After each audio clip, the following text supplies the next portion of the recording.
Hello everyone, thank you for coming in this bizarre weather. This is not something that I used to when I've been living in California. Can't deal with the rain. I thought no one's going to be here. I'm glad you all are. We will have functions today. Only lectures, kind of a long lecture. We're covering a lot of things at the same time, reviewing some of the things from C that will kind of contribute to what we're going to talk about today for C++ functions. Project assignment is due this week, right? Sunday? Sunday, yes. It's due on Sunday. Late assignment can be submitted all the way till next week. And that is when I'll talk about the solution for that next week. 20% per day. So please submit it before 11:59 p.m. Well before 11:59 p.m. Okay?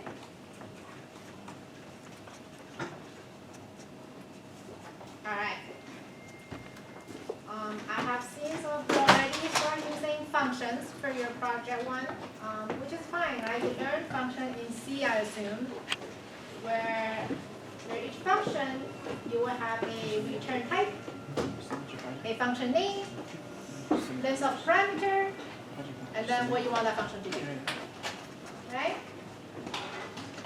Now, for C++, format doesn't matter. This is for C++, that you can have everything in one line if you want to, like over here in the sum function, or you can have line breaks, because you have curly brackets to help your C++ compiler to read the program. So it's not like Python or other language that you have to do a new line or a break. So you can have one line, or you can have multiple lines. One line is not recommended though, right? Less readable. But if it's simple as return A plus B, go for it. Okay, completely fine.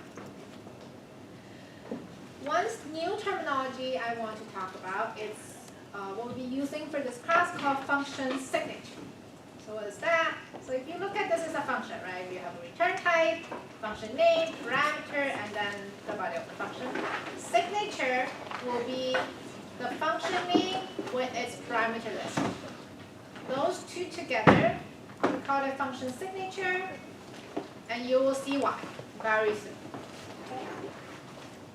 Everything else you probably have learned, right? Return type, function name, parameter list, and body of the function. Parameter list is what you want to pass in to that function as variables. Parameters are local to the function, right?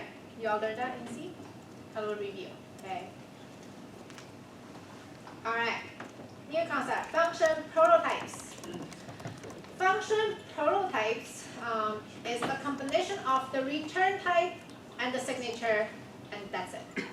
No implementation, no definition is required, and just that one single line of return type, function name, parameter list all together can compose of something we call a function prototype. It's where you are prototyping to your compiler that I'm going to have this function somewhere later.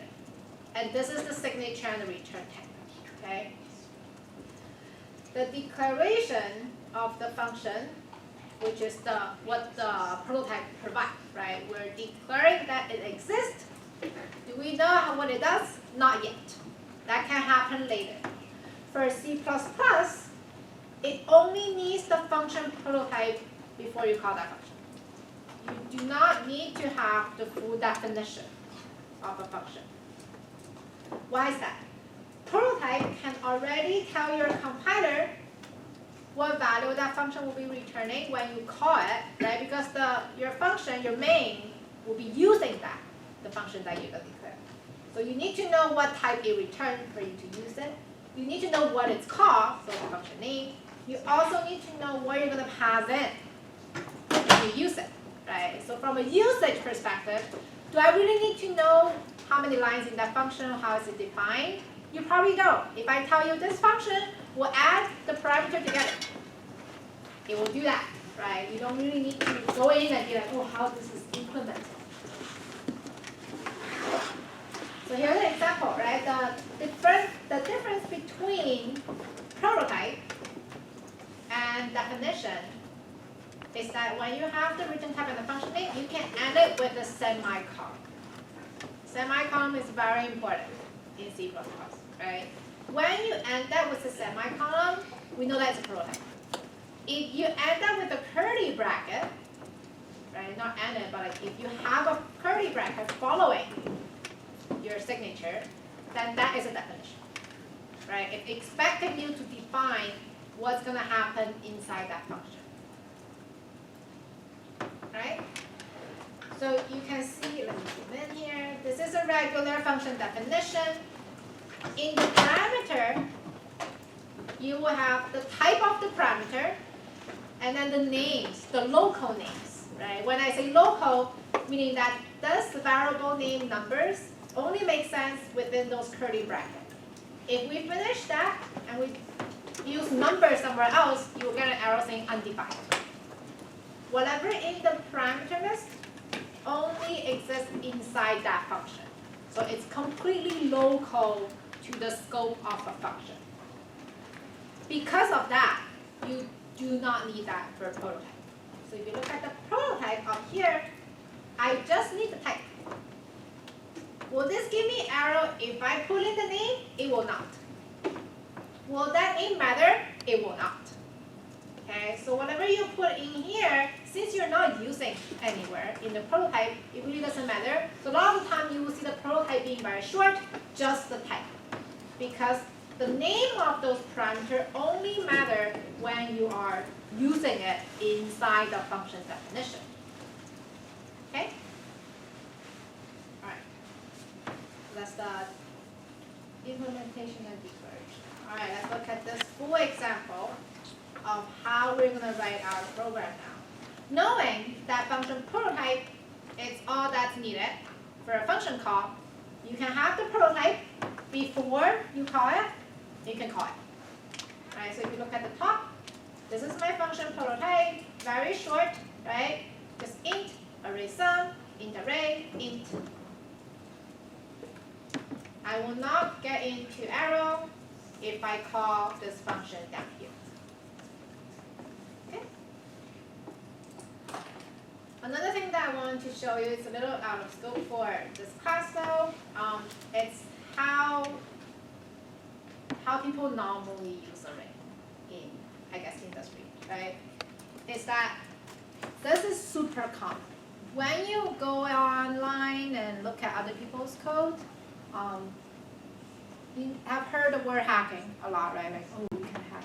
Hacking really is not that mystery. Hacking means that you go into other people's program, you look at their function, you look at how they write it, and you change something so that it does what you do, right? Why is hacking so hard? Because it's millions lines of code. So good luck finding what you're looking for. So when you are hacking or going into other people's definition, and when you look at their array, most of the time, the first thing they do is get the size, right? So array, for this one, is hard-coded, but normally it's not. You don't have an array that you know what's in there. You have an array, you have a variable that may be passing from your function or go on to something. The first thing that we like to do is I want to know what's the size of this array and how many of those are in there. Two most important things about array. Right? So when we're given an array, this is also a very common way to get array size, is that I get the size of the array first. This is the memory size. Okay, this is like how much memory does this array take? Array could be super long, right? It could be 5 elements, it could be 10, it could be 15, who knows? When I get the size of the array, I know how much memory this array will take. With that, I also want to know how much memory each of the elements will take. For C++, your array can only contain one type and one type only.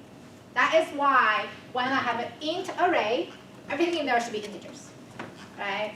So everything inside one single array should be the same type. Meaning that if I want to know how much memory each of those take, I just need to grab the first one. So we normally will just grab the first one, get the size of that, and then divide it. As simple as that will give me how many elements are in my array. And in addition, a lot of time people can parse, look at the size and know this is an integer, or this is a, like parse one element of it. Oh, this is an integer. Then we know, oh, there's 5 integer in this array, and then you move on, right?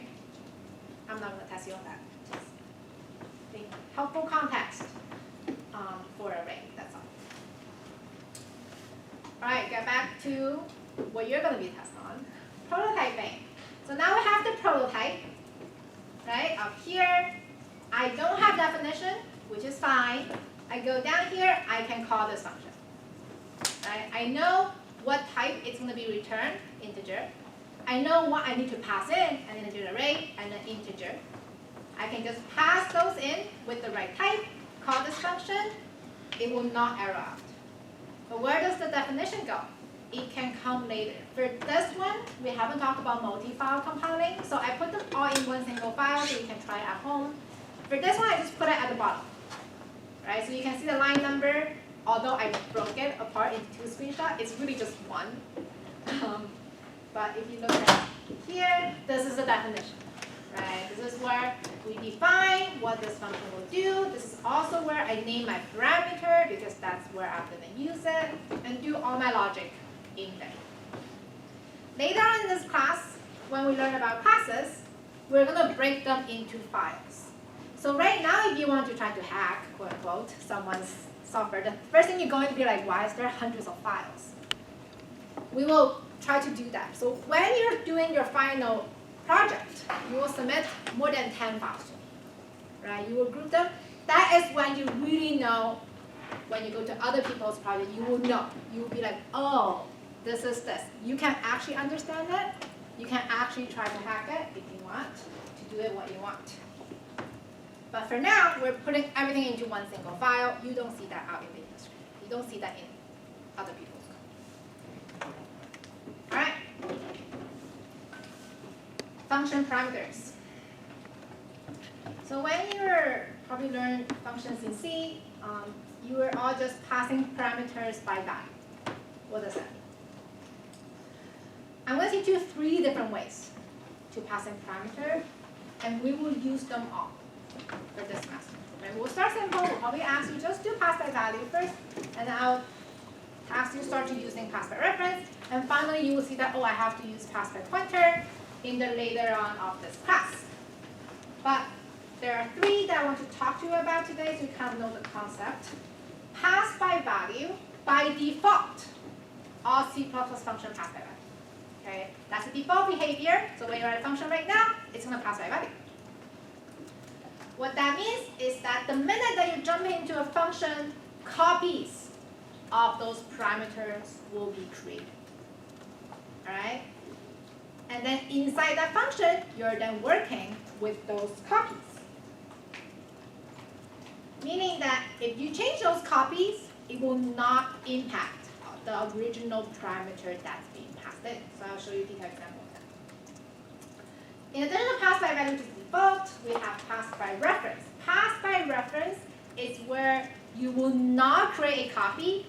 You will pass the parameter as it is inside your function. If you change it, your parameters changed. Okay? Similar as pass by pointer. Pointer is saying that I'm passing the pointer pointing to my original parameter. When I modify it, it's modified. The difference between pass by reference and pass by the pointer is that pointer can be reassigned, reference cannot. Those are the only difference. If all of those make sense, you don't need to follow my next 50 slides, but if they don't, here we go. Pass by value. Default, right? All C++ are pass by value. What does it mean by copy into? We're going to show you with the memory so you know what's going on. The function only have access to the copies.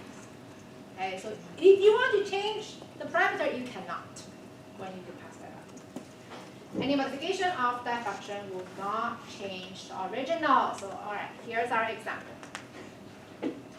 Simple main, simple function, full.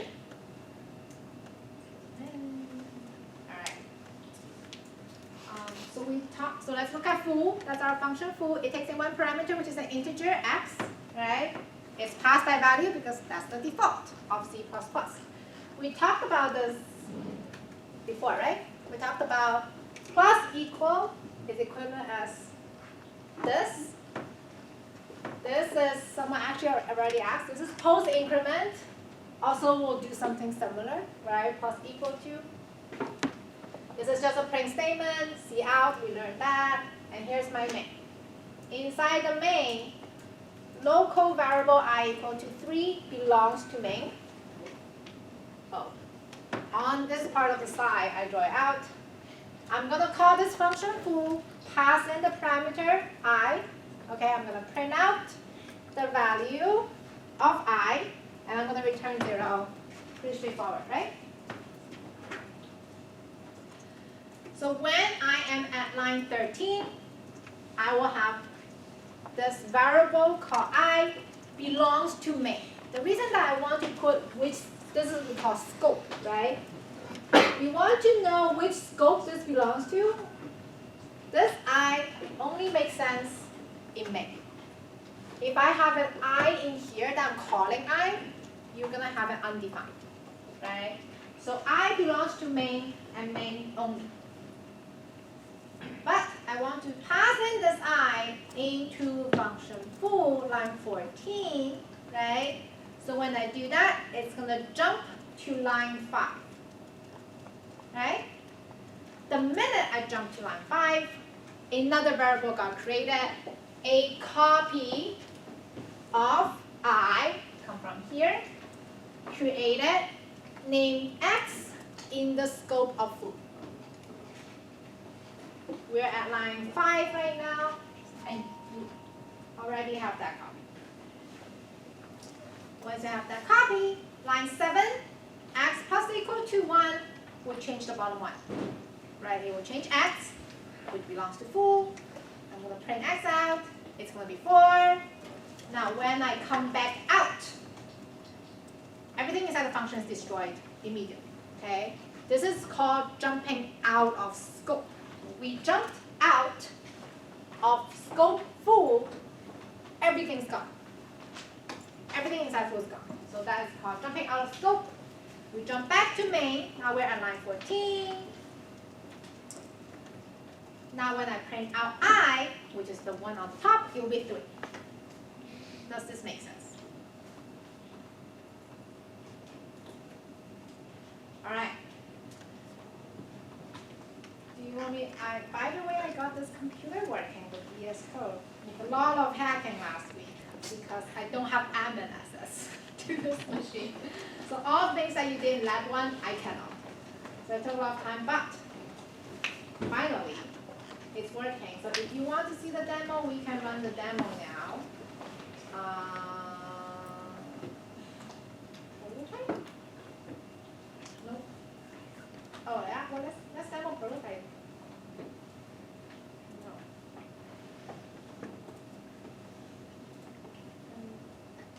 Bigger. Is it big enough? Bigger? Too big? Looks good. Okay, do that. All right, let's debug it. Gonna run. So I'm just gonna show you this very quick. It's how we got the size. Do not watch. Do not care about call stack. I want to leave the breakpoint. All right. We are at line 13. Remember we had an array, right? 1, 2, 3, 4, 5. And I talked about, hey, very commonly people will get the size. So the size of this array, the minute I run this, becomes 20. So the memory size of this variable num array is 20. I'm trying to get the size of the first one, so when I run this, it's 4. So the first element, which is this integer, takes up 4 space. Therefore, when I divide it, I know there's 5 in there. Yeah? So that's what I was talking about. All right, let's move on to, what am I trying to demo again? Foo. Do I have that? Okay, let's do that.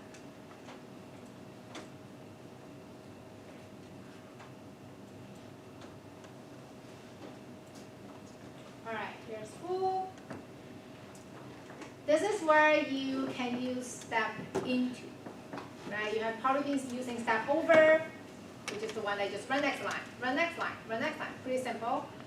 Now we're talking about function. If you want to know what's happening inside the function, you have to do step into. So if I go step over, I is equal to 3, I'm going to do the function call. If I click step over, it's going to finish the function millisecond and then jump to 15 and waiting for my command. Right? So you won't know what happened in there. So for me to know that, I'm going to step into. Look at the scope on the left. You see that it's saying local. This is local to main. So the minute I go there, this changed. Because now the local is full. X is local to full. Do I have I? No, you do not. Function full does not have access to I. Function full only has access to X. So on your left, you see the X. And then you can do X plus equal to 1, make it 4, you can print it out, all good. And then the minute I jump back out, X is gone, you have I again, because I belongs to main. So the minute I come back to main, it's going to show me, oh yeah, you have I. Here you go, that's I. I'm going to print it and finish. Any question?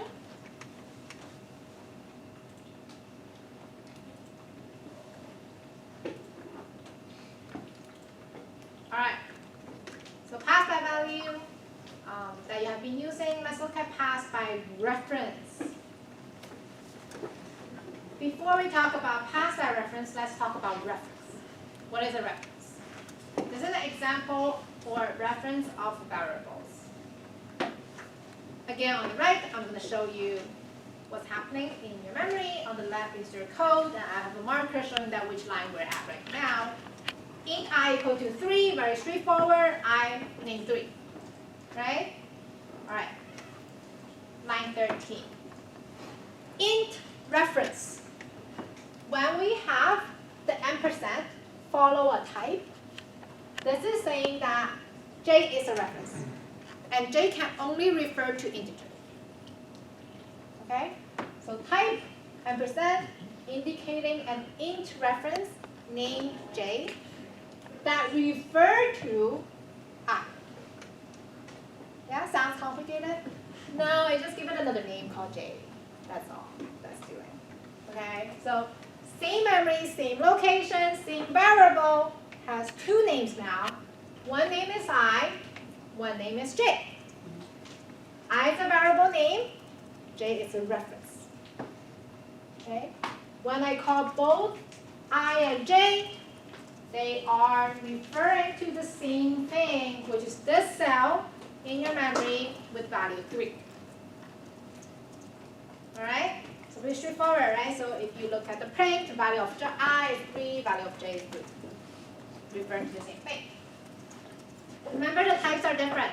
I is a variable, J is a reference. Okay? When you use them, they look exactly the same. Alright, so when I do I plus equals to 2, that will give me 5. I and J are both 5 now, right? And when I do J plus equals to 5, it will be 10. Both of them are 10. Good with reference? Alright?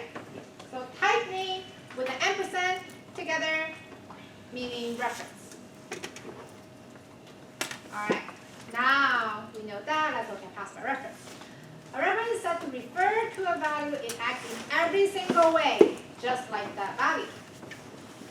A reference is declared by adding an ampersand character to its type, and it cannot be reassigned.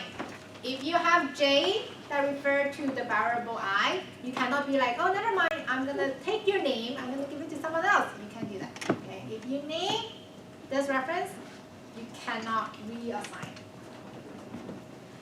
Pass by reference, the benefit of that we talked about, allow the function to modify the variable itself, the parameter itself, instead of creating a copy, right? And you have seen that once you have a reference to a value, it can be used just as the original value, including changing it, modifying it, adding, assessing it, and so on. All right.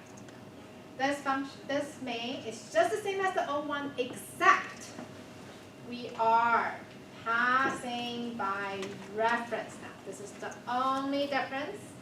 Instead of int x, I have int %x, saying that I'm not expecting a variable to be passed in, I'm expecting a reference to be passed in. So when I have int I equal to 3, main I is 3, right? Same thing. Full I. Now we're passing in the same variable I. Now the minute I jump to 4, we have this. See the difference now? When you pass in by reference, the minute you jump to function, you assign a name to the same variable. It can be different scope, it can be different name. So my scope is full, my name is x. The original variable have main scope and name variable I, right? Can be different scope, can be different name. Inside the function, when I change x, this is going to be modified to 4, right? And when I print out x, it's going to be 4. The minute I jump out, that reference is gone. Alright? Variable is still there. Still I, still belongs to main. So when I do this, see it's 4 now. Alright, so that's the difference between pass by value and pass by reference. This way, you directly modify the original parameter that's being passed in from whatever scope you're passing it in without creating a copy, right? The previous example, there's a copy here being destroyed when you run out of scope. No more. Only pass by value will create a copy, and then you modify that copy. That's why you're modifying just one thing, that variable I. Okay? Question? Yes. We're not putting a star for pass by reference. That's pass by pointer. Yes, we'll talk about pass by pointer next. Any question on reference?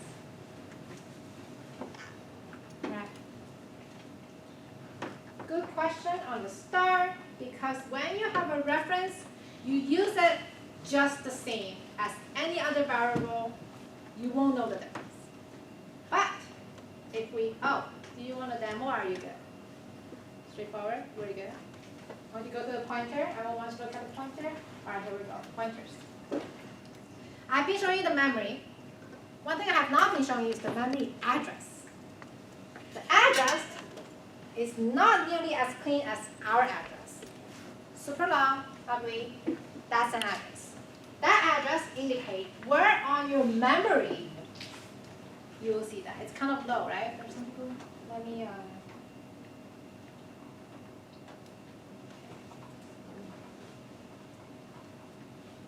not helpful. There? There? Ah! There? Can you see it? Is it higher? Okay. Alright, so what does what does address mean? Wait, did I jump to the next one? Here, back. So now I'm gonna show you the type of the variable, name of the variable, actual value, and the address, where this is where your compiler used to find where's I, where's this 3. Okay, so that's memory address. Now when we have the first line, line 7, I equal to 3, this is created, right? So we have that, I, that's 3, type n has this address. Alright, go to the next slide. Now we go to next line. We're seeing reference again. We're seeing ampersand again. This is different than the one that we saw have reference. When you have ampersand right in front of a variable, that means give me the memory address. Alright? So previously, when you have ampersand right after a type, that's reference. When you have reference ampersand, oh my god, it's uncomfortable. I have ampersand right in front of a variable, you're getting memory address of I. So what that will give you, this white box, will give you this. Okay, that's my memory address of I. So you see that I also at the front int star j. star j. Int star, it's a type that's int pointer, right? You have seen pointer a lot, so you know what this means. This is int pointer, that's the type. This pointer has a name j. What's inside a pointer? Only address is allowed to be hosted inside a pointer. Can I put 3? No. Can I put 5? No. Pointer of an int can only hold address, and because we have the type restriction, this address can only contain integer. Does it have its own address? Sure. Does it make sense? No. Okay? One thing though, if you really want to make sense of the address, I'll go for this class, is that you could see that it's connected a little bit, right? You can see all of those are the same until we have 8 and 80. So when you have like I and j created right after, you could see what I was showing you last week, where your address are basically just stringing up together in your memory, just by the order of when you create them. That's when it allocates the memory address. The next time I run it, will that be the same? Absolutely no. Right? It will be completely different. Right? All right, does that make sense for line 8? We have int star as the pointer, name j, holding the memory address of int I, has its own address over there. Yes, question? Is it type restricted only because of the size of an int, or does it have to be very specific to int itself? So if there was another type like float, if that hypothetically had the same amount of bits or bytes, would that be possible to change to it? No. How does it know, like where is it stored that it has to be an int? This cell is an int. So inside this box, if you can think of, inside this address, inside this box, there can only be integer. Okay. So this box can only contain the address of an integer box, if you want to think of it. Okay. So that is the restriction of the type. It's not because, oh, the size is small or big. No, it's specifically on the type. Yeah. So you cannot have that point to a float. Any other question? All right. So in another way, what this is doing is the same as, I'm going to go in here, so it's bigger, but I can, can I move things? No, I cannot. Never mind. This is equivalent as when you do it in 2 lines. One is, I'm creating an int pointer with no value.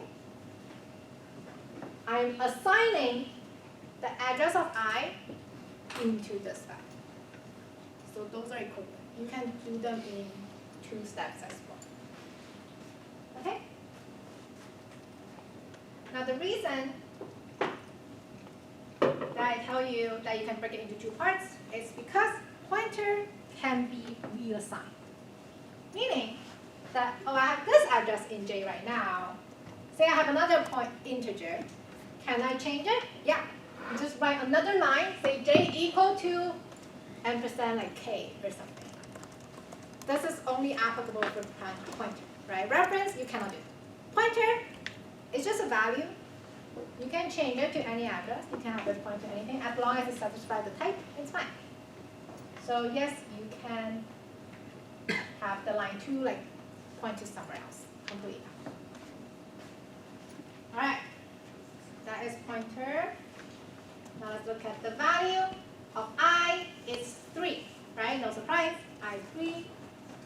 Let's prove that this is actually the address. When I ran this, when I screenshot it, it is, because you can print it out. If you're curious, oh, I want your address, you just print it out. As simple as that. Oh, where do you store I?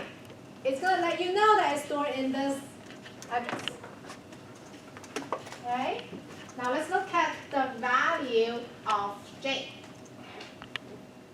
Value of J is exactly the address of I because we assign it to. Right? So they're the same. How about address of J? Yes, it has its own address because I created it right after I, so the address is kind of similar, but they're different. Here's the star, right? some people ask, do I need to put that at the front of the variable? The reason we have that, this is called dereferencing. The reason we need that is because J is an address. Right? When you are running a program, you don't mess with the address. You mess with 3. You modify that, you read that. You don't, really the address is not useful. Right? You normally don't look at the address. But oh, how do I actually get to 3? You dereference it.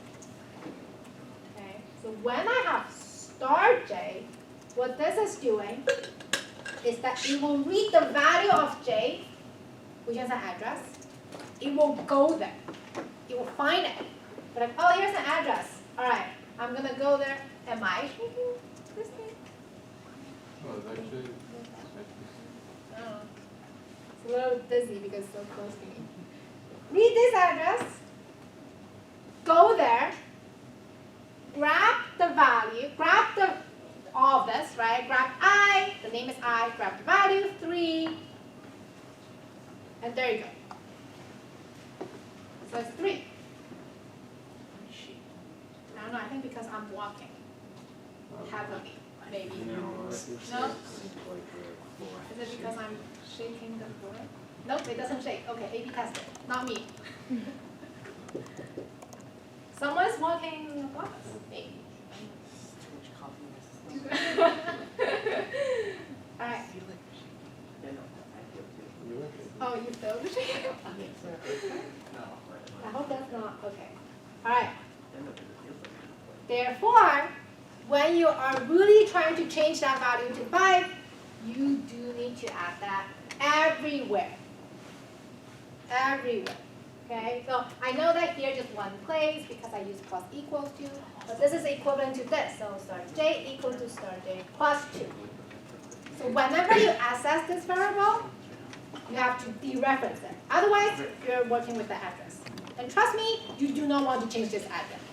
Right? If you change that, you don't know what you're pointing to now. Okay? So make sure you always dereference so that you can get access to what your pointer is pointing to, and that's why we have to store it. Yeah? Therefore, when I print value of I, because I changed star j, meaning that I went to that place, I changed the value of I, therefore I is 5 now. So this provides you access to the original variable by its address. When I print out j, that is still the address.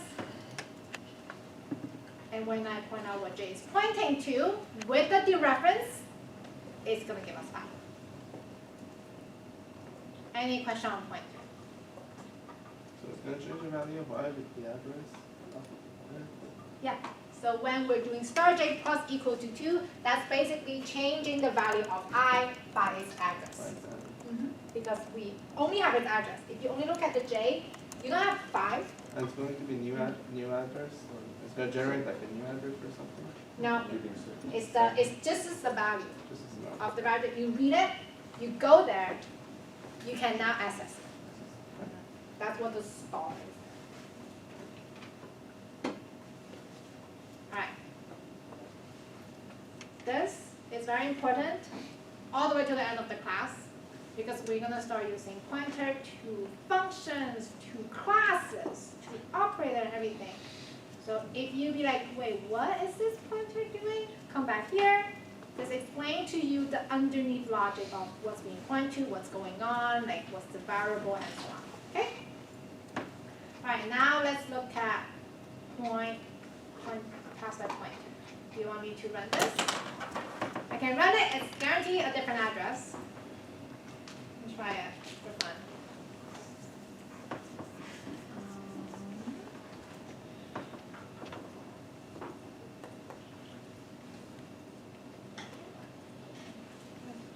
Right, let's get this.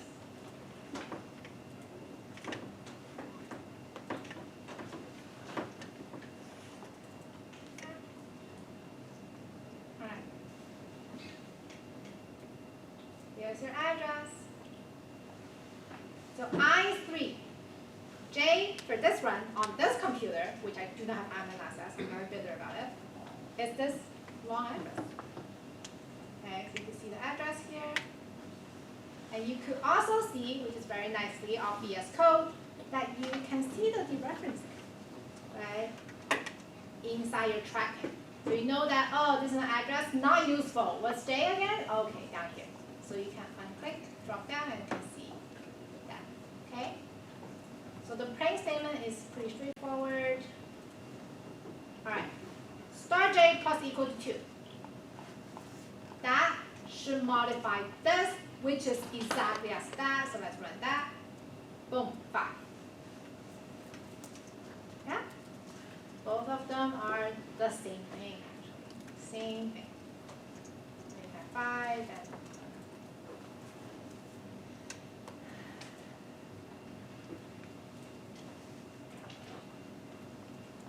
all right. Summary down here.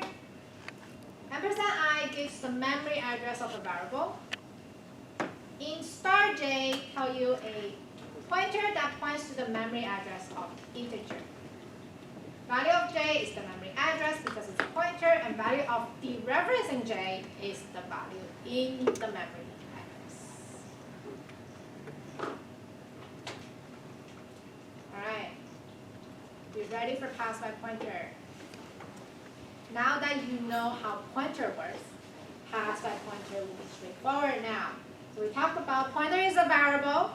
That variable can only have memory address.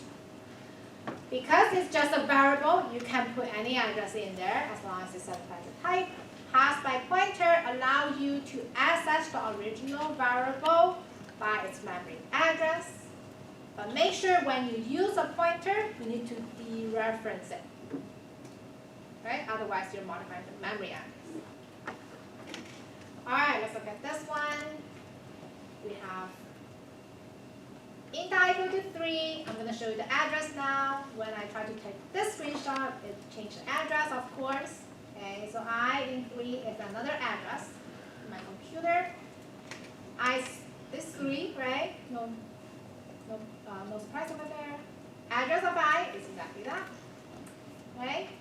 When you do %I, you get the address of I. Now let's look at our function.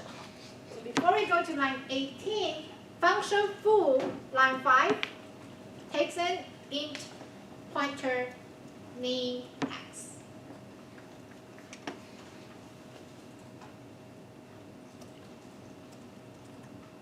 Right? That's how you define a function that's passed by pointer. And therefore, this is how you call a function that's passed by pointer. When you define a function that's passed by pointer, you're basically taking the original, remember we had star, what was it, star j equals to something %I or something, right? Is that that? Star. Yep. Yeah. So when you're defining, you take the left. When you're calling, you take the right. As simple as that. Right? So when we have a function that's expecting a pointer as a parameter, we give it the address. Any question on that? So we call this function by passing in the address of I, which is this. Yeah? Good? All right. Passing the memory address of I, go to 5, that's being created. Again with the scope. Int star, in pointer. Name x, in scope of foo, being created with the value address of x. Sorry, address of I. Yeah? Perfect. When we go to line 7, when we're adding 1 to x, you have to dereference because otherwise you're modifying the address, which you do not want to touch. So when you have star x, what this is saying is that go to the address and grab me what's there, which is 3, and I plus equals to 1, turn that at the bottom, into 4. Yeah? Alright, let's look at it. X is the address, right? It's in pointer. The reference of X is the address of X, which is the one here. Now, the reference X, that is our 4. Right? So that you know that, oh, I don't want to modify X, that is this. I don't want to put ampersand in front of X, that's that. I want to modify star X, which is what you want. The minute I jump out, everything's gone. Okay? The whole thing is gone, the whole thing is deleted, no more. Do I still have my I? Yes, it's still down there. Belongs to main, so when I jump out, I can print out I. It's 4 now. So same thing as reference, right? Where you now can directly modify what's inside this, inside the main. Question?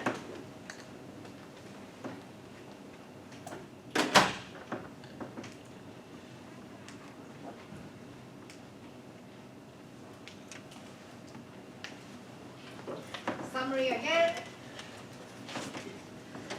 When function foo is called, a local pointer is created for foo. X has the address of I. Right? When we access X, we want to make sure we dereference it. When you dereference X, that's equivalent to I. Therefore, any changes to the dereference of X is modifying I. We gonna pass by pointer? Perfect. Alright, so pass by value by default, pass by reference, give it a name, pass by pointer, manipulating the address. Are they different? So pass by value, create a copy, right? It's safe because you're only giving the function access to a copy. So if you are the hacker, you go to their function, you modify it, it's not going to change a thing. It's very safe. However, every time you call that function, a copy is going to be created. Every single time. Alright? So that's expensive. But pass by reference and pointer, they're not expensive. You don't create copy. You directly modify the original one, but you are exposing some risk. You're giving out the control of your own variable to a function that you may not know what's happening in there. Right? When do we mostly use pass by reference and pass pointer? Is there a way to control it? Yes. Okay. Imagine that, oh, you don't have a save. If you don't have enough memory, you're not safe. That's not something that we can accept as software engineers, right? So in the later on, I will teach you how to still not do the expensive way, but still prevent hackers. Okay, so we'll do that. But for now, let's look at those three. Those are the most basic ones for function parameters. Alright, so now you're all experts on pointers. Right? No? Yeah? Let's look at function pointer. Why do we want function pointer? We talk about pointer when it's as a parameter that you pass it into a function, right? That parameter so far has just been variable. You can pass in variable to functions easily. What if I want to pass in function to a function? You can only use pass by pointer. This example, it's a pointer to a function void with no parentheses. It looks super complicated, but when I talk more detail into it, you will see what this is. Yeah. I didn't completely understand why we sometimes using like reference, why we using pointer. Like what? Oh, reference and pointer? Oh, yes, sorry. Reference and pointer, one cannot be reassigned. That's basically the only difference. Reference is probably the most simple thing, right? You need to worry about memory address, you need to worry about like the star and percent everywhere. But the minute that you have that assigned to a variable, it's sticked. you cannot change it, which is not flexible enough. You will see that we have to use pointer in the later on. We have to let it be used. That's it. So generally, using a pointer is better than just passing a reference. If we can, always try. Or happy? So to answer your question, not necessarily, right? Because when you have the pointer, you are basically exposing the address as well. Right? So you like have to be like, oh, address, thank you, interesting. Let me insert something in here that you don't know. So that is a risk. But it does lose the flexibility of a pointer when you do reference. Reference is kind of safe, right? You're like, oh, this is the name I'm calling it. There's no way you can change it. But also no way for the software engineer to change it, right? Not for hacker, not for us either. So yeah, so we use that for specific case. When we really need to reassign, we use pointer. When we don't, we try to go reference. It's safer. Yeah. Is it still possible, like it was in C, to call a function which is supposed to accept a pointer, but send a reference to it? No, because for reference, it's a different type, right? So when you're expecting a pointer, it has to be an address. So I think a lot of people come ask me that question, thinking that the $x is a reference. It's not. It's address. Now you know. Now you know it's an address. But when you're in C, like, I take that set that then go through all the address of things. Not what he taught me. So I assume that you don't know, like, oh, that's what's being passed in. Now you know they're different. Okay, they're different. And to be honest, I don't think you can use what we call a reference here in C++ in C. I think all you're using in C is actually just pointer. You're using the $% everywhere. Yeah, right? Yeah, it's pointer. Yeah. So the $% is not what we call reference here. Yeah. So the reference is different. It's another name. All right, yeah, good question. Any other question? Pointer, reference, hacking. Okay. Now, function pointer. So, this is a function called speak. Okay, before going into detail, let me tell you what I'm trying to do here.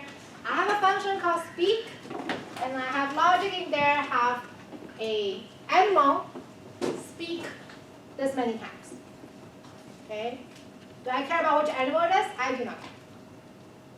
I'll allow it to be passed in. So whatever animal being passed in, it's going to speak that many times. So if you look at down here, when I pass in dog, I want dog to speak 3 times. When I pass in cat, speak once. Cow, speak twice. Yeah? That's what I want you to do. Now, how you are doing? I want to allow function pointer to be passed in. Let's look at how that goes. This function, all the functions, dog, cat, cow, they have their own type. The type of that function is void parenthesis, empty parenthesis to be specific, right? In here, it's your name. It's dog, cat, cow. No matter what it is, it's just a name. They are all of the same type, void, no parameter. Okay? With that, when I pass it into my function as a parameter, I am going to give it a name that's local to speak, right? Like any other parameter right here. I'm giving it my parameter name called count that's local to speak. Similarly, I'm going to give it a name that's local to speak. I'm going to call it animal. So that is where the animal, I can't fill it in, but that's where the animal is. Right? I want this to be a pointer. So with just the name, it will be valid. I want it to be a pointer. I add the star over there. So this part, this middle part, start animal, can be dog, can be cat, can be cat. Does that make sense? Void, parentheses, type, name, pointer. Yeah. For a function, for passing a function that takes a parameter as parameter, would you just use the same parameter names that you use in that function, or would you come up with new ones, or? That's the next example. Okay. Yes. So we're just going to show this where no parameter, and then the next one we're going to show you with a parameter and how you're going to pass it in. But does that make sense? When I'm passing a function pointer point to a specific type of a function, right, with dot and a cat. Yeah. When you say like ashes on the light, you get quotation, right? Like you put the ashes on the light. Actually, on the right, I don't know what that is. Like you do something like this. Like, I don't think that works. I think it's going to be an arrow. I think. I've not seen it. Well, I've not seen 50% of C++ either. So. All right. Yes. So that's what this is doing. A function with the same type. Inside the function, just a print statement. Once my loop, take that function by pointer, call it. And when I run this, it will trigger it the numbers of times that I ask it.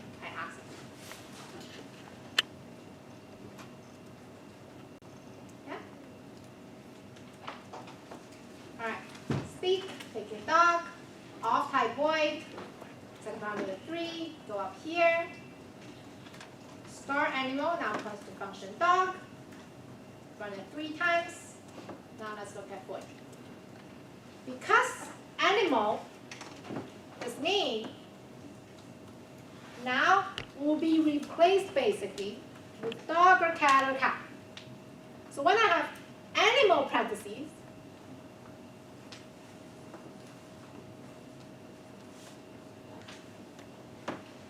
then this part will be then replaced with whatever you're going to pass in. So if it's a dog, I'm basically doing dog parentheses. If it's a cat, it will be cat parentheses. If it's a cat, it will be cat parentheses. Right? We good with function pointer with no parameter. How about function pointer with a parameter? So this example is function pointer point to void int. That's how it works. So when you have a function that takes in one integer, when you have multiple functions that takes in one integer, and that integer is of type int, you just add that int in here. Right? It's int. That's it. Yes? No name or anything, just the type. Because let's look how we call it. So this is how we define it, right? So name of the function, no name for the parameter. Why? Because when you're passing a parameter, you're passing in something that's local to the function. So you can define that here, you can define that here. I don't know where you're going to define that. You can name it however you can name it. I can name it J, whatever you want to name it, right? Whenever you create it, it's just passing in anything that you have access inside here. Anything local or anything that you pass in, like anything in here can be passed in as long as it's an integer. So you pass in that, I pass in I. Okay? Does this I need to be the same as that I? No. Right? That's right, because this is local to cow, doesn't really matter. It doesn't have to be the same. Yeah. Shouldn't use the and thing like that for pointer. You do not need to, because function itself is a pointer. But I'll scope. But yes, you do not need to do when you do function pointer. You don't need to go there and access the function. It's no like cell. It's no value. It's different. It's different than variable. Variable, you need to go there and grab the value. You are not doing that here. You are calling a function. That's it. So yeah, for function, that's why I showed those two examples, is that you don't need to dereference. You only dereference when it's a variable, which has a memory address, has a value in there, that you need the computer to go there, find it, grab it. Where here you're just calling the function. So let's demo it. You will see the jump.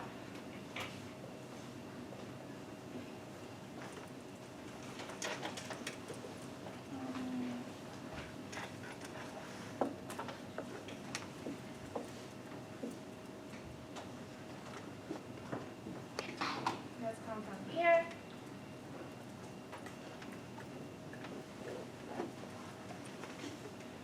Alright, we'll stop at speak, right? So speak is right up here. So when I call this function, I'm going to do step into, so it will jump in, no surprise, right? And then let's look at animal. Animal, is it an address? Yeah, it's an address. It points to this, and we'll hover it, it's going to hide it. Okay. There. It's pointing to the dog, which takes in one integer. Right, so you can see that from here. Now I'm going to run my for loop. Now here, I'm going to call function animal. When I do step into, by the way, where's my result? My result function here. When I do step into, it will go to dog. You see the difference? It's not that we are going to a memory address, and it's actually what we call switching control. We'll be like, oh, grab the function dog and call it. So there you go. Find dog, call it. So it's different. So that's why you don't need to get the address of dog and do things. Yeah? We good at passing a function? Jump back, for loop, go in, jump back, for loop. Okay. You got it. Any question on task by, why do I have so many slides? Oh, I'm trying to fake the demo, but we did the demo. Yes, question. So does animal, so if animal is the address of the function, then how does we change the address from dog address to cat address and then to, how does You that pass work? it in differently. So if we go back.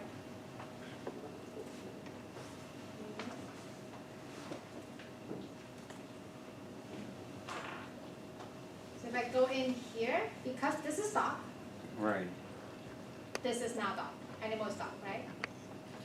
Oh, okay. So now I'm going to step out, which is a good thing. We haven't used step out. Step out meaning that I don't care about this function anymore. Get done with it. So I'm going to step out.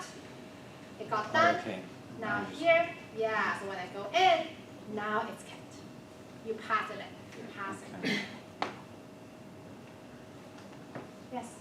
So here that we're pointing, we're now calling it with a parameter for the target functions, but we're not changing how we call the main function. We're not like changing, like when we call speak, there's no additional, like, we're not specifying a parameter for that No. tie that isn't dog, for example. Yeah. We're just No. ignoring it.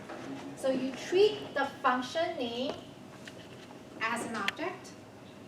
So when I pass that in, you see that when I pass it in, I don't put in parameters, which is never the case, right? In C++ or in C, when you call a function, you always do count parentheses, cat parentheses of like an integer, so 5 or something, right? So this is not calling function. This is passing in this as a variable or object into there so that it got renamed into animal. So when I call function animal, it's calling that function. So that's what that If Yeah. if we have variable dog in the Uh-huh. main, Uh-huh. is this gonna work?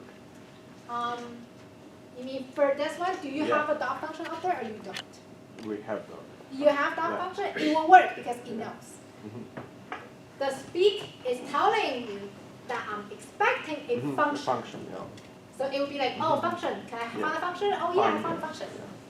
Thank you. Yes. So just to confirm what the output would be for like line 20, it would be basically like 3 factorial for like woof, woof. It would be like 3 woofs, then 2 woofs, then 1 woof. Oh, this one did I write it? I said, no, it just be Oh, these I times. zero. Yeah. So these zero then, sorry, so Yeah, zero yeah. then one then. Yeah. Okay. So it'll be, I mean, we can run it. Why am I trying to,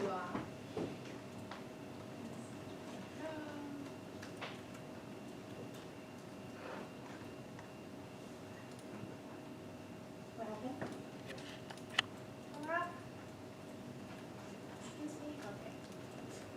Oh, I have so many. Start again. Like this. Okay. Yeah, so do oof, that's the dot, right? And 0, 1, 2, cat is meow, so once and it starts with 0, and then move 0 again. You're right. That's that. Any other question? Yes. Since we can, instead of like doing pointer, we can set dog with cat and cat as a parameter of the function. Uh-huh. How often is this kind of method used in practice? How often do you use it? A lot. Really? Yeah, a lot. We do need to have control of functions. Right? Like when you just have a function, you can call it. That's called function call. When you need control of a function, like when does it being triggered, exactly how, like when you want that, you have to pass it in. Right? Because you control through a logic, and that logic most likely is implemented somewhere else. You know, a lot of the time, the main is super short. Right? Like you have a main that's calling this, which call that, like so yeah. So normally you don't do everything. Yeah, pretty frequent. Any other question? Yeah. Pass protected function. Can you pass? Yes, it has nothing to do with the whether it's protected. We will learn about it. Here. Function overload. Did I jump a slide? I think. Function overload is where we're going to tell how the signature come into play. Functions can share the same name in C++, as long as they have different number of parameters or types of parameters. Okay? Compiler actually use a specific encoding to represent a function. So compiler can use the type of arguments and the number of parameters to unambiguously decide which function you're calling. So we're going to show you. But this behavior of same function name, different behavior, different parameters is called function overloading. All right? So we have a function sum. We have three functions sum. First one, sum up, just that variable. The second one, sum up those two parameters. The third one, sum up those three parameters. Those are the three functions, right? They all have the same name, sum. They have different numbers of parameters. They have the same type of parameter. It's fine because as long as you have one of the things that's different, then it's fine. So same type, fine, as long as you have different numbers of them. That's what we have. When you call them,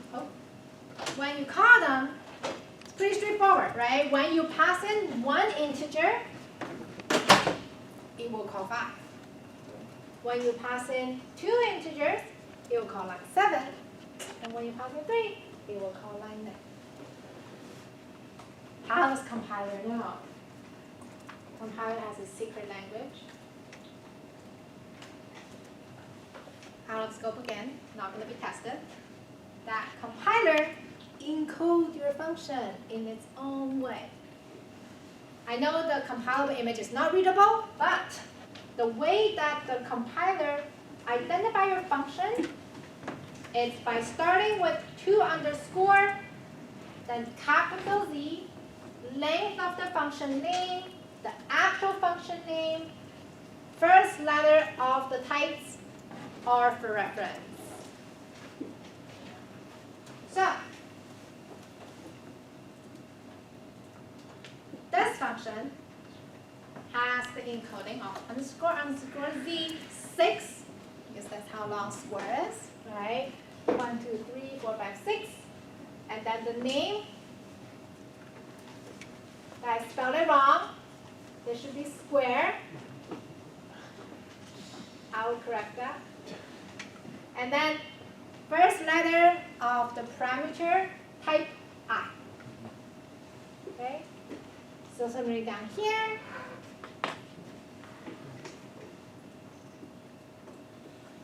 Underscore z 5, because it's 1, 2, 3, 4, 5. Test 1, integer for I, F for float, Z for char, I for int with a reference, so RI. Yeah? Knowing all this just help you become a hacker. I don't know what I actually encourage that, but I think it's fun to know, so I'm just showing. All right. Quiz. No, not quiz. I like how everyone like, what? What is the encoding for that? So underscore z, right? Square B. Hacker 101. Underscore z. What number? Square 5. 5. No, 6. 6. This one. Yeah, square. 6 is square. 6. Okay. Square Square without spelling arrow. B. E for double. That's right. Square. How about that? Underscore z 5. 5. Okay. That's 2. Test 2. C I F C. I R I. R F R F. R D. R D. We are doing the encoding for the function. Should we got it? Yes. Yes, I spelled it right? Yes. Spelled it right. Good job. You cannot hack anything. Promise. All right. What's the fun in that? Inline functions. This is David. Before we talk about inline function, let's talk about control. Okay, so I actually have used this word control a little bit already when I talk to you and walk you through programs. Is that there's this control fighting thing going on in C++, where who owns the control of this program? The function that's being run right now owns the control. The loop inside that function owns that control. All of those, we also name them scope. We call them scoping, scope. So when we have this example, at the very beginning, your main always has the control, right? Your main has the control. The minute I call a function, foo, right? I'm switching it, I'm giving it away. I'm gonna say, oh, I'm at line 17. Okay, foo, take control. So give control to foo. Now we're in the scope of foo. Now one thing that you may not have noticed is that when you're going to if statement, for loop, while loop, anything that you use curly bracket to put together, that's another scope. A lot of people have this mystery error in their program where you create a variable inside this, and when you try to call it, it's undefined. Alright? Because that belongs to that scope. And when you define it, when you jump out, it's gone. So the for loop, right, you always have int I less than 5, I plus plus. I belongs to the for loop. When you're done with the for loop, you do not have an I anymore. Alright? So, here, when I'm in full, and when I'm running into something that I do not want to deal with, I can specifically return the control. This is a void function. It's not supposed to return anything, right? But I can return the control. So when you do return, it will jump right back. Alright, so control is a thing that you can throw away and give away and get back and things like that. So this is an example where you can return the control. So if I is 3, we call full, everything is fine. Go into here, you have 3, check the condition. But if x is less than 0, you jump into here, and it will return that right back to like 18. 18, yes, 18. Okay? With that, we're talking about memory again. This is within scope of this class. Okay? We want to be very specific. I want you to understand the control and what's happening underneath when you write your program. Because writing and optimized, fast running, do not blow up people's memory software. It's a very important thing to distinguish software engineer from software engineers. So very important to know that when you are switching control, it takes time. It takes time and resources. So here's how it happens. When full is being called, CPU will store the memory address of the next instruction. So for us, it's line 14, right? You're like, oh, just say line 14. No, not for your compiler. It does not know what line 14 is. It's already compiled into into a compilable file. You don't know that. So it actually have an address to store. What I'm gonna run next when I get back to control. So I need to store that. It then need to copy the argument of I on stack, right? Because we're passing by value. Giving it to full, and then let full take control. Now full takes the control, run everything, and when full is done, full will save the return value to memory, return control back to me. All of this takes time. Alright? When you're doing it over and over and over again, we call something switching overhead. It's control switching overhead. Is that when you are constantly switching control, when you don't need to, your program is not optimized. Right? So how do I determine whether I need to? You don't need to decide. Always remember this, your compiler is the one that is doing memory optimization. Okay? We as a software engineer, we write our software, we write our program, we write it in a way that we do our best to not waste memory, not waste time, not have for loop when we don't need to. But when we're talking about CPU usage, stack usage, memory usage, your compiler is really good with that. So what we are doing here is that, what do we know? We know that this function full, it's a fairly short function, right? It just do x plus plus. We think we don't need to switch control. We think switching control will cause control switching overhead. We're gonna tell your compiler, hey compiler, I think function full can be inline. Inline meaning that when your computer compile your program, it will actually copy that and insert it in there in the image that's being produced. So it's actually trying to modify your code a little bit because it tells it to. Can your compiler look at your inline function and be like, no, the software engineer doesn't know what he's just talking about. I'm not going to do inline? Absolutely. Your compiler can absolutely ignore your effort into optimizing memory resources. So inline, it's a request and request only. Does that make sense? Yeah?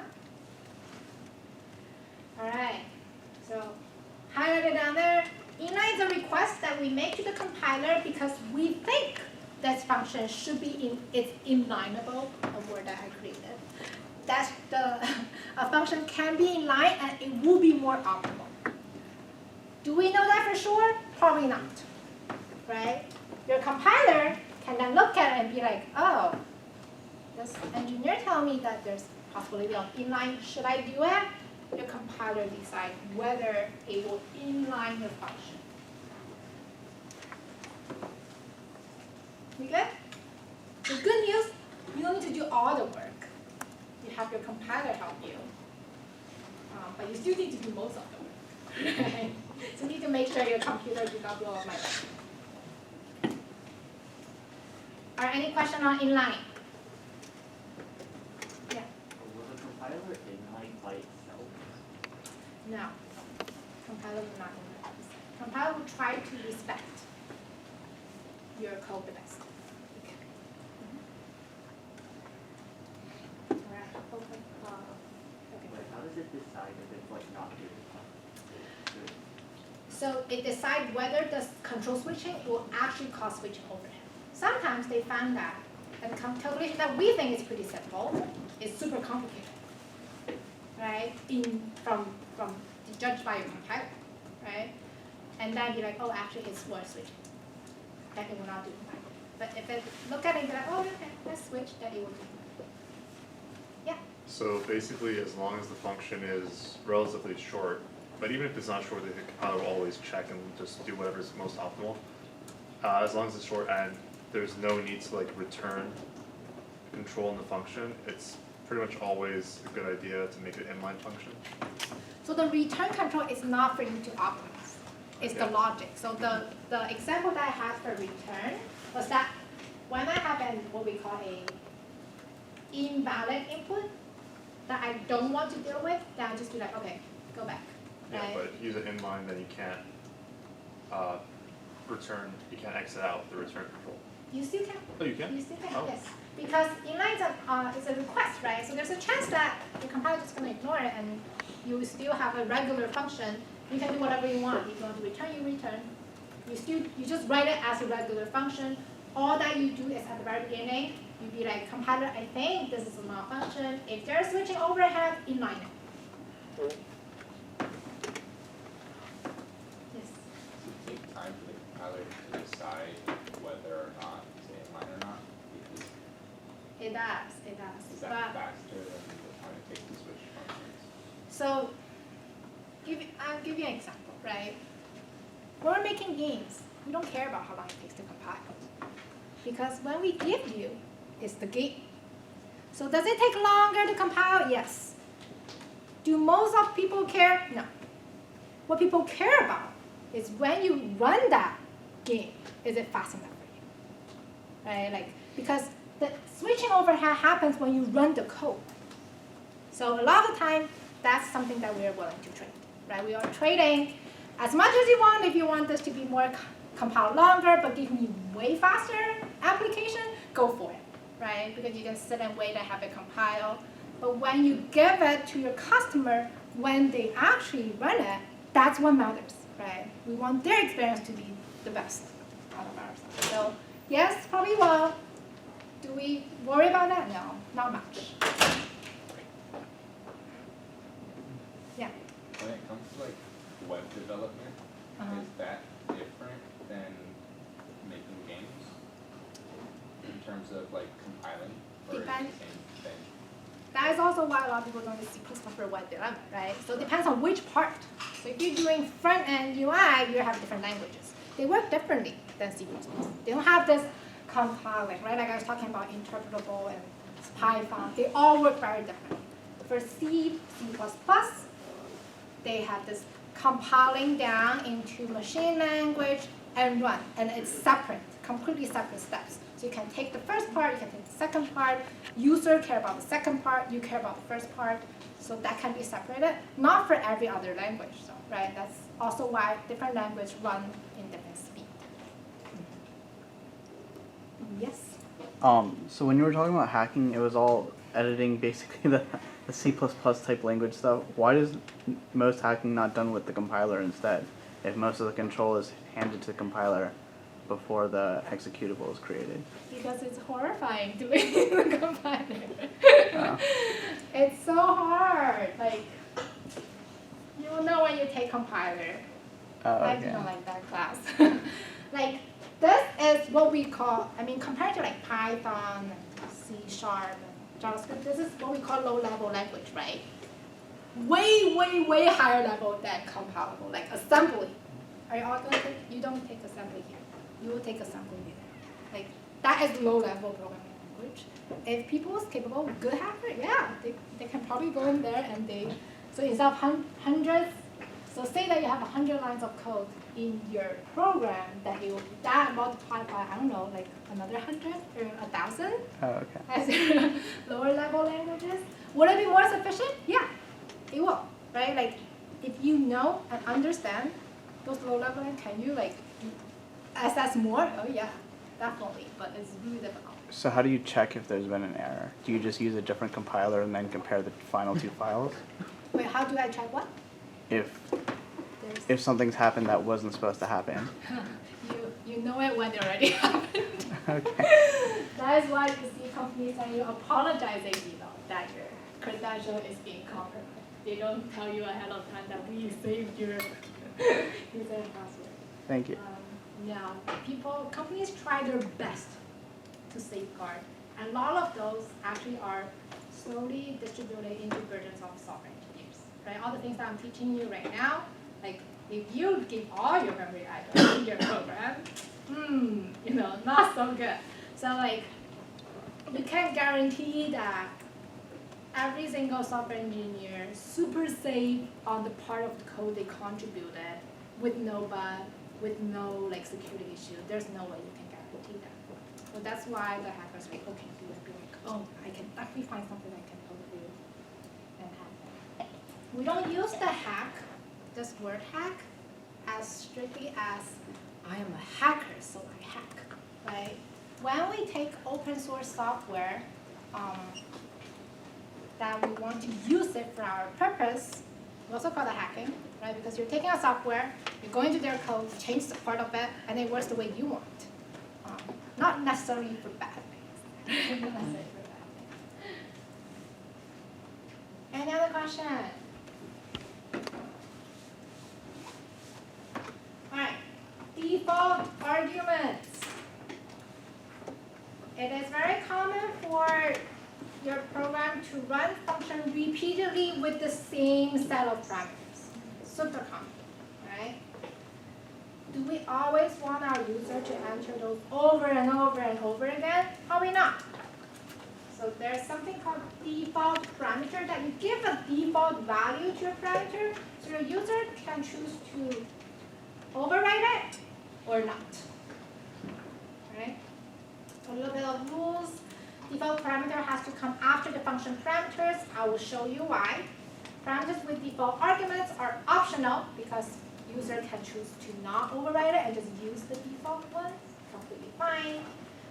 So that's a couple rules. All right, example.